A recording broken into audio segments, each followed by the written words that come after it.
नमस्कार, news one India देख रहे हैं आप। मैं हूं आपके साथ आकांक्षा त्रिपाठी और अब बुलेटिन की शुरुआत करेंगे। आपको बता दें कि मत्स्य मंत्री संजय निषाद से जुड़ी बड़ी खबर इस वक्त की आपको बता रहे हैं। मंत्री की जगह बेटा प्रवीण निषाद कर रहा है विभाग का निरीक्षण। मत्स्य डिपो को हाईटेक फिश मंडी में बदलने की योजना का निरीक्षण। मत्स्य विभाग के अधिकारी भी प्रवीण निषाद के साथ मौजूद हैं। मत्स्य विभाग के मंडलीय अधिकारी अनिल सिंह के साथ किया गया है निरीक्षण। क्या यूपी में संजय निषाद से नहीं संभल रहा है मत्स्य विभाग? तमाम सवाल इस पर खड़े हो रहे हैं क्योंकि संजय निषाद नहीं बल्कि उनका बेटा यहां पर निरीक्षण करता हुआ नजर आ रहा है और इसकी तस्वीरें जो हैं वो वायरल हो रही हैं, जिसके बाद तमाम सवाल खड़े हो रहे हैं कि क्या यूपी में संजय निषाद से अपना विभाग नहीं संभल पा रहा है? उनका बेटा आखिर किस अधिकार से उनका बेटा ये मीटिंग करते हुए नजर आ रहा है? किस अधिकार से निरीक्षण की तस्वीरें ये वायरल हो रही हैं? आपको बता दें कि मत्स्य विभाग के अधिकारी भी प्रवीण निषाद के साथ इस दौरान मौजूद हैं।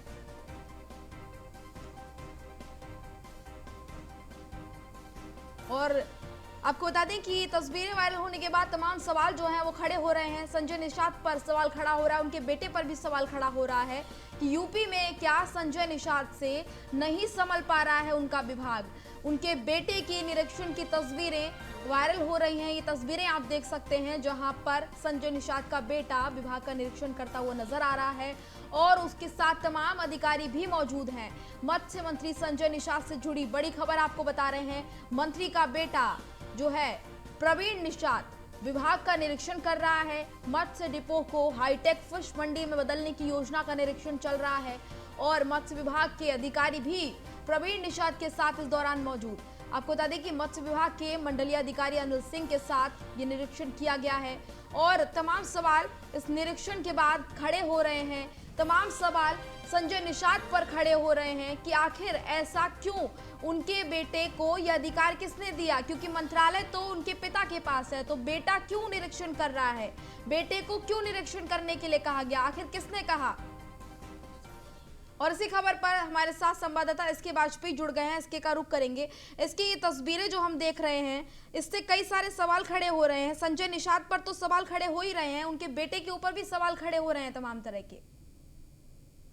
बिल्कुल, अगर हम देखें तो लगातार डॉक्टर संजय निषाद जिस तरीके से इंस्पेक्शन कर रहे हैं पूरे प्रदेश भर में, जो मत्स्य विभाग क्योंकि उनको मिला हुआ है और लगातार मत्स्य विभाग के विभिन्न दफ्तरों में वो उनके बेटे जो हैं प्रवीण वो उनके साथ में रह रहे हैं और लगातार कहीं ना कहीं वो इस पूरे कार्यक्रम के दौरान साथ रहते हैं और लगातार अधिकारियों को भी निर्देशित कर रहे हैं। हालांकि अगर हम संजय निषाद के बेटों की बात करें तो उनका एक बेटा उत्तर प्रदेश में बीजेपी के साथ सहयोगी दल के तौर पर विधायक है और एक बेटे उनके सांसद हैं, वो खुद उत्तर प्रदेश सरकार में कैबिनेट मंत्री हैं। लेकिन जिस तरीके से उनके बेटे लगातार कहीं ना कहीं इंस्पेक्शन में उनके साथ जा रहे हैं, उसको लेकर कुछ जगह से सवाल उठ रहे हैं क्योंकि जो उनके बेटे हैं प्रवीण निषाद वो लगातार उनके इंस्पेक्शन में रह रहे हैं, अधिकारियों को निर्देश दे रहे हैं, जबकि निश्चित तौर पर ये पद उनके पिता डॉक्टर संजय निषाद के पास है, जो कि निषाद पार्टी के राष्ट्रीय अध्यक्ष भी हैं। तो ऐसी स्थिति में सवाल उठना लाजमी है क्योंकि किसी भी तरीके का दिशा निर्देश वो सिर्फ कैबिनेट मंत्री की तरफ से दिया जा सकता है, ना कि उनके परिजनों की तरफ से। और इसको लेकर कहीं न कहीं ये बातें लगातार पार्टी फोरम पे भी रखी गई हैं। पार्टी में भी इस तरीके की चीजें हुई हैं कि आखिर डॉक्टर संजय निषाद के साथ उनके बेटे लगातार क्यों साथ जा रहे हैं, क्यों चीजों को हैंडल करने की कोशिश कर रहे हैं, जबकि ये पद उनके पास नहीं और बिना किसी आधिकारिक पद के वो किस तरीके से किसी भी कर्मचारी को, अधिकारी को जो कि मत्स्य विभाग से आता है उसको निर्देशित कर सकते हैं। हालांकि इस पूरे मामले को लेकर डॉक्टर संजय निषाद का कहना यही है कि वो जनप्रतिनिधि हैं और इसके तौर पर लगातार वो उनके साथ जाते हैं और कहीं ना कहीं प्रशासनिक कार्य किस तरीके से किए जाते हैं, कैसे निर्णय लिए जाएं, बहुत सारी चीजों को लेकर कहीं ना कहीं वो ये सारी चीजें देखने समझने की कोशिश कर रहे हैं। अब आरोप जरूर उनके ऊपर लगे हैं। देखना यह है कि उत्तर प्रदेश सरकार की तरफ से जब इस तरीके के सवाल उठ रहे हैं तो क्या चीजें या क्या निर्देश मंत्री डॉक्टर संजय निषाद को जारी किए जाते हैं। जी, इसके और उनके साथ विभाग के काफी सारे सीनियर्स ऑफिसर्स भी मौजूद हैं जिनको प्रोटोकॉल की अच्छी खासी समझ है, जिनको संविधान की समझ है, पद की समझ है और वो भी उनके साथ वहां पर मौजूद नजर आ रहे हैं। कोई उनको रोक नहीं रहा है, तो एक तरीके से उल्लंघन उन ऑफिसर्स की तरफ से भी किया जा रहा है। कई सारे यहाँ पर सीनियर अधिकारी भी हैं। बिल्कुल, निश्चित तौर पर ये अधिकारी उनके साथ हैं क्योंकि डॉक्टर संजय निषाद जहां जहां जा रहे हैं या बैठक कर रहे हैं उनके बेटे लगातार उनके साथ रह रहे हैं। चीजों को लेकर सवाल उठे हैं विभागीय अधिकारियों की तरफ से। हालांकि कोई भी विभागीय अधिकारी पूरे मामले पर खुलकर बोलने को तैयार नहीं है, क्योंकि डॉक्टर संजय निषाद उसी विभाग में कैबिनेट मंत्री हैं। लेकिन ये जरूर है कि उनके बेटे की तरफ से जो निर्देश अधिकारियों या कर्मचारियों को जारी किए जा रहे हैं, कहीं न कहीं उसको लेकर सवाल उठे हैं। हालांकि इन सवालों को लेकर पार्टी फोरम पर भी बात है। अब देखना ये है कि पूरे मामले पर क्या एक्शन बीजेपी की तरफ से, क्योंकि वो सहयोगी दल है भारतीय जनता पार्टी के, या फिर सरकार की तरफ से उनको क्या निर्देश इस सारे मामले को लेकर जारी किए जाते हैं। लेकिन ये निश्चित है, ये पूरी तरीके से असंवैधानिक है कि विभागीय किसी भी व्यक्ति को मंत्री के अलावा कोई भी इस तरीके का। जी चलिए इसके तमाम जानकारी के लिए बहुत बहुत धन्यवाद आपका। आगे बढ़ेंगे। गोरखनाथ मंदिर के बाहर हमले का मामला। आपको बता दें कि आरोपी अहमद मुर्तजा अब्बासी को लेकर लखनऊ पहुंची एटीएस। भारी सुरक्षा के मद्देनजर, भारी सुरक्षा के बीच इसको लेकर पहुंची एटीएस। आपको बता दें कि एनआईए एटीएस कोर्ट लेकर पहुंची है एटीएस की टीम। मुर्तजा को कस्टडी रिमांड पर लेने के लिए एटीएस ने अर्जी दी है। थोड़ी देर में कस्टडी रिमांड पर अर्जी पर होगी सुनवाई। आपको बता दें कि यूएपीए के आरोप में एटीएस ने कोर्ट से मांगी है कस्टडी रिमांड। कोर्ट परिसर में भारी संख्या में पुलिस बल भी तैनात किया गया है। आपको बता दें कि ये मुख्य आरोपी है मुर्तजा। गोरखपुर में जो हमला हुआ था गोरखनाथ मंदिर के बाहर, उसका ये मुख्य आरोपी है। और इसको लेकर आरोपी अहमद मुर्तजा अब्बासी को लेकर लखनऊ पहुंची है एटीएस। भारी सुरक्षा बल के साथ पुलिस इसको लेकर पहुंची है और कोर्ट परिसर में भी भारी संख्या में सुरक्षा बल को तैनात किया गया है, ताकि किसी भी तरह की कोई भी अप्रिय घटना ना घट सके। इसको ध्यान में रखते हुए सुरक्षा के जो तमाम इंतजाम हैं वो कड़े किए गए हैं। गोरखपुर मठ में मुख्य हमले का आरोपी अहमद मुर्तजा अब्बासी को आज लखनऊ कोर्ट में लाया गया है। मैं इस समय कोर्ट के बाहर मौजूद हूं।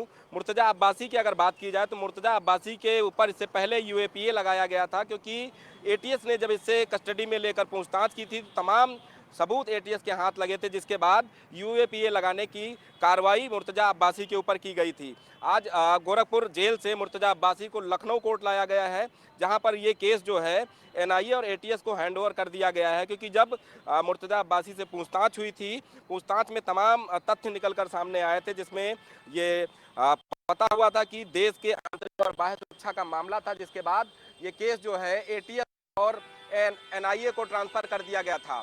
हालांकि अब जो है मुर्तजा अब्बासी की जो पेशी है वो 4 बजे होगी, और 4 बजे जब पेशी होगी तो देखना होगा क्या एटीएस एक बार फिर से इसकी कस्टडी रिमांड की बात करती है। क्योंकि जब इससे पहले इसको कस्टडी में लिया गया था तो इसकी निशानदेही पर तमाम सबूत एटीएस के हाथ लगे थे और लगातार इससे पूछताछ जारी थी। हालांकि इसको गोरखपुर जेल में शिफ्ट किया गया था। अब जब केस ट्रांसफर हो गया है तो उसके बाद आज लखनऊ लाया गया है और कोर्ट में पेश किया गया है। 4 बजे जब इसको कोर्ट में पेश किया जाएगा तो देखना होगा क्या एटीएस एक बार फिर से इसके कस्टडी रिमांड की बात करती है या फिर इसको जो है अपने कस्टडी में लेकर आगे की कार्रवाई में जुट जाएगी। क्योंकि तमाम जो इसके पास सामग्री मिली थी, या कह सकते हैं जो इसके पास से साक्ष्य मिले थे, उसमें इंटरनेशनल तार जुड़े थे, चाहे वो आईएसआईएस का मामला हो या नेपाल के बैंकों से फंड ट्रांसफर करने का मामला हो। इस तरीके के तमाम साक्ष्य मुर्तजा अब्बासी के मोबाइल फ़ोन और लैपटॉप से मिले थे। आज 4 बजे तमाम जो है जो एटीएस दलीलें पेश करेगी, उसके बाद क्या कुछ होता है वो देखने वाली बात होगी। वीडियो जर्नलिस्ट अमित साहनी के साथ नीलेश चौहान, न्यूज़ 1 इंडिया, लखनऊ। आपके हिमाचल प्रदेश प्रवक्ता गौरव शर्मा का बड़ा बयान सामने आया है। प्रदेश प्रवक्ता गौरव शर्मा ने सरकार की मंशा पर सवाल उठाए हैं। जेओएस परीक्षा पेपर लीक मामले में आपने सरकार पर सवाल उठाए हैं। आपको बता दें कि परीक्षा से पूर्व पेपर लीक होने पर निष्पक्ष जांच की मांग भी की है। जयराम सरकार पर लगाया है युवाओं के भविष्य के साथ खिलवाड़ करने का आरोप। युवाओं के प्रति गंभीर नहीं है सरकार, ये भी उन्होंने कहा है। हर परीक्षा से पूर्व होता है पेपर लीक। ये सभी सवाल जो हैं ये उठाए गए हैं। सिर्फ दिखावे के लिए क्लर्क और टीचर्स को किया गया है गिरफ्तार। तमाम सवाल उठाए गए हैं और तमाम सारी जो बातें हैं वो भी उनके द्वारा कही गई हैं। जेओएस परीक्षा का पेपर लीक होने पर पेपर रद्द करने की मांग भी की है। पिछले 4.5 साल में हुई भर्तियों पर सरकार जारी करे श्वेत पत्र। ये मांग करती है जो कल जेओ का पेपर जो सुंदरनगर में होना था एक निजी कॉलेज में जो सरकार से एडेड है, वो कल लीक हो गया पेपर देने से पहले ही। निरंतर 4 सालों के अंदर, चाहे वो पुलिस भर्ती हो, कांस्टेबल भर्ती हो, अन्य परीक्षा हो, संसद का पेपर हो, यूनिवर्सिटी में नियुक्तों का मामला हो, इसमें बैकडोर एंट्री सरकार कर रही है। हम माननीय मुख्यमंत्री जी से, उनके मंत्रियों से जवाब चाहते हैं कि हिमाचल प्रदेश के जो युवा बेरोजगार लोग हैं उनसे छलावा क्यों हो रहा है। जो लोग सुबह से शाम तक लाइब्रेरी में पढ़ने जा रहे हैं तो उन्हें क्यों नियुक्तियां नहीं मिलती है?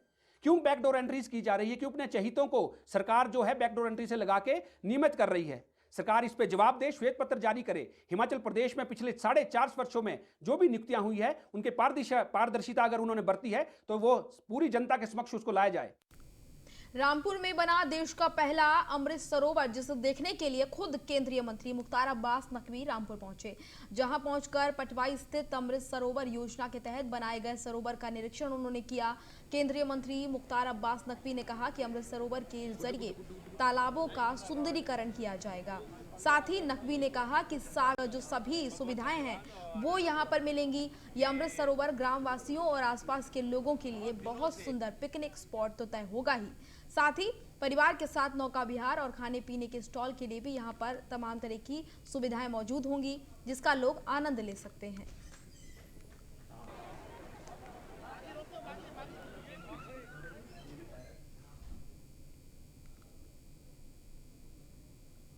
सिद्धार्थनगर जिले के ग्राम प्रधानों ने कलेक्ट्रेट परिसर में जमकर धरना किया। आपको बता दें कि राष्ट्रीय पंचायती राज ग्राम प्रधान संगठन के बैनर तले अपनी 23 सूत्रीय मांगों को लेकर सैकड़ों की संख्या में ग्राम प्रधानों ने धरना प्रदर्शन किया।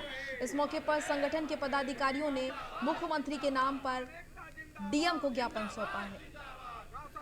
सैकड़ों की संख्या में यहाँ पर ये लोग इकट्ठे हुए और यहाँ पर उन्होंने धरना प्रदर्शन किया।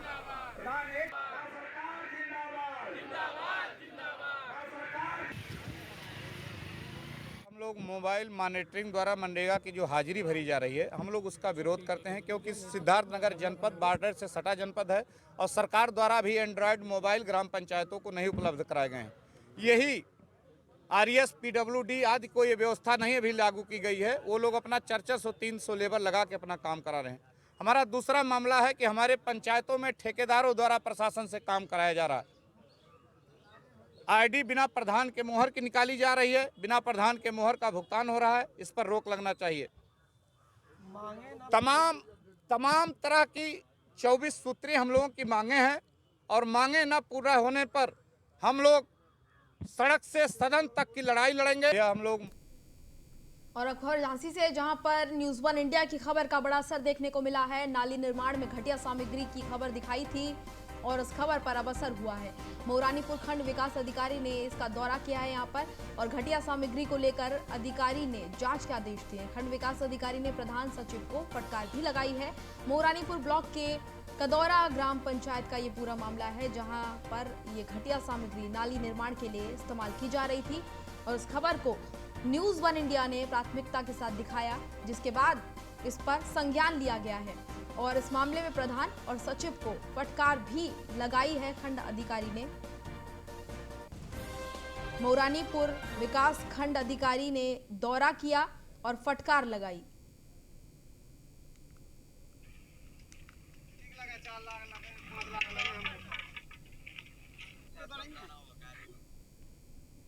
और अब खबर नोएडा से है। नोएडा में चोरी की बाइकों की खरीद फरोख्त करने वाले गैंग का पुलिस ने पर्दाफाश कर दिया है।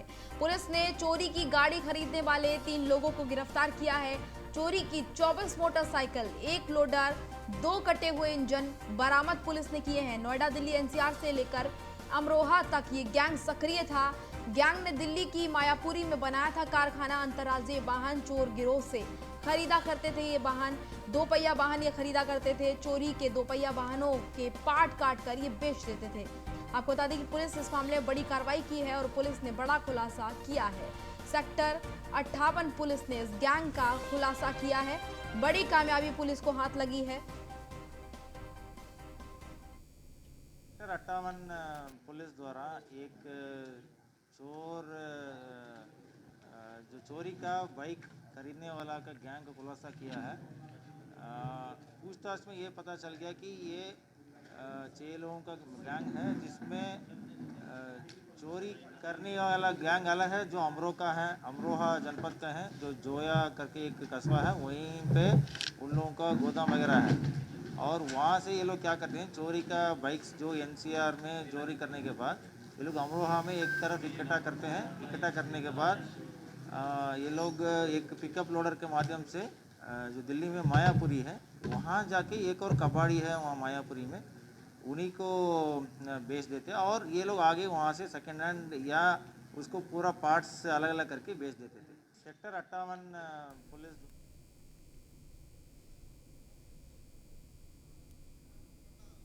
और इसी खबर पर हमारे साथ ब्यूरो चीफ निशांत शर्मा जुड़ गए हैं। निशांत का रुख करेंगे। निशांत, कितने लोग इस गैंग में शामिल थे, कितनों का पुलिस ने खुलासा किया, कितनों को पकड़ लिया है पुलिस ने?